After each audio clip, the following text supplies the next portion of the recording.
Hello friends, so now we will see reading and printing of a 2D array. So this method basically we are using at the execution time. So as we have seen with 1D array, we are using one for loop to read or print the array elements. So here in 2D array we require two for loops to read or print the array elements of 2D array. So why we require two for loops here? As we know that, so 2D array is represented as rows and columns. So we require here two for loops, each one of them for row to represent the rows and columns here. So we'll consider one example and try to understand how to read and print the elements of 2D array. So now suppose we have declared an 2D array as int a of 2 3, that is with 2 rows and 3 columns. So as I told, we require two for loops. So the first for loop we are using here or representing here for rows.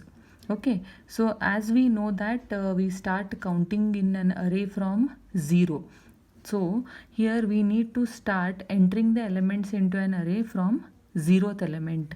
So we have to start the initialization of for loop as I is equal to 0. Why? Because we are starting from the 0th element. And next, as we are representing this for loop for number of rows here, so we need to have here condition which is representing the size of the row. So the size of the row here is 2. So we will have a condition. So how many rows we are going to read here? Totally we are going to read for 2 rows here. So that is we are starting from 0, and if you say 2, then we are going to read 0 and first row. Okay, so as the count starts from 0, so 0 and 1, that is 0 and first row we are going to read here. So our condition also must be suitable for that. So here just I will write as I is equal to 0 is initialization and condition is I less than 2. Yes, that's why we are representing here 2 rows, and it is in a forward manner. So that's why I will just write here increment operator. So this is representing here the rows, and next we need to represent the columns. So the for loop for columns. So here I will use an variable as j. So I will represent j is equal to 0. Why? Because columns also we are going to count from 0 here, and we are having total 3 columns. That means you have to move forward till 0, 1 and 2. So I will write condition as j less than 3 and j plus plus. And next, inside this for loop, I will write scanf statement as we are reading the elements of an array. So here I will write scanf %d. Why? Because we have taken an integer array %d and ampersand a of I and j. Okay, why a of I and j? Because I represent here the number of rows and j represents the number of columns here. Okay, so we'll also have simultaneously the memory representation at one side, and we'll see how the elements are read and stored in a memory here. So here we'll have a memory representation for this.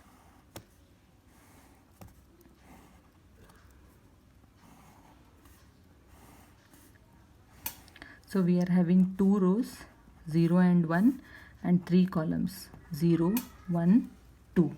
Okay, so here to start with the first iteration, you have here for I value equal to 0.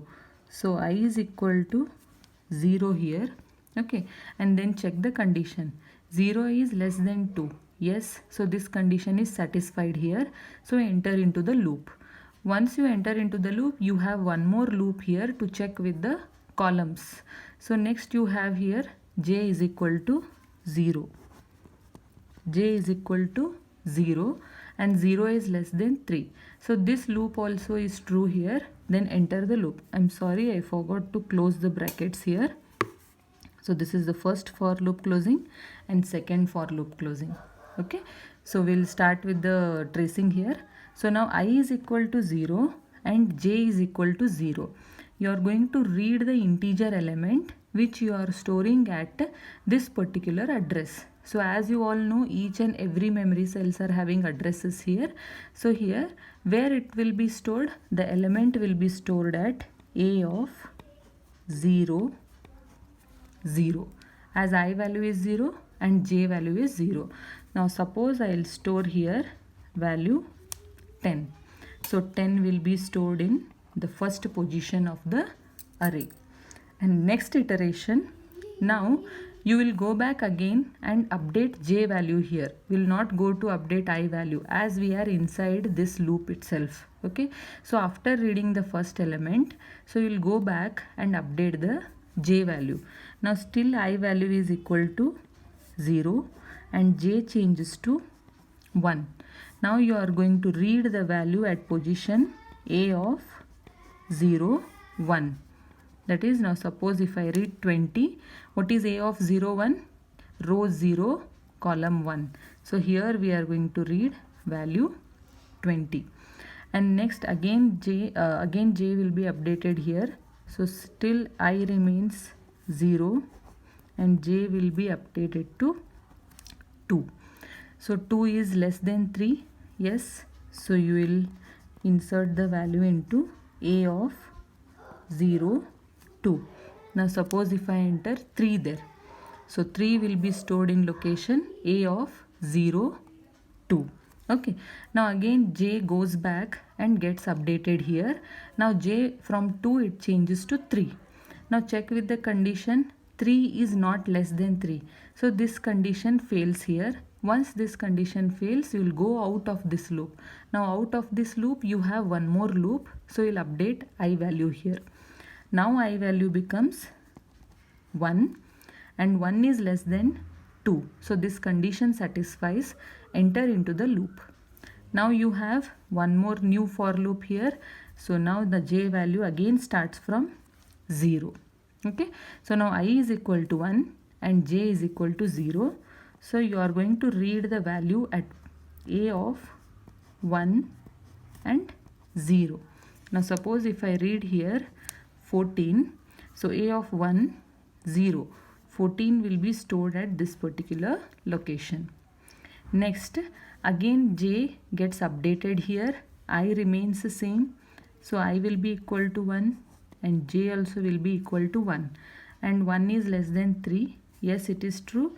So you fill the value at location a 1 1. Now suppose here I store 50. So 50 will be stored at this location. And next again I remains the same and j gets updated to 2. So now 2 is less than 3. Yes, the condition satisfies. So store the value at a of 1 2. So now suppose if I want to store here 5.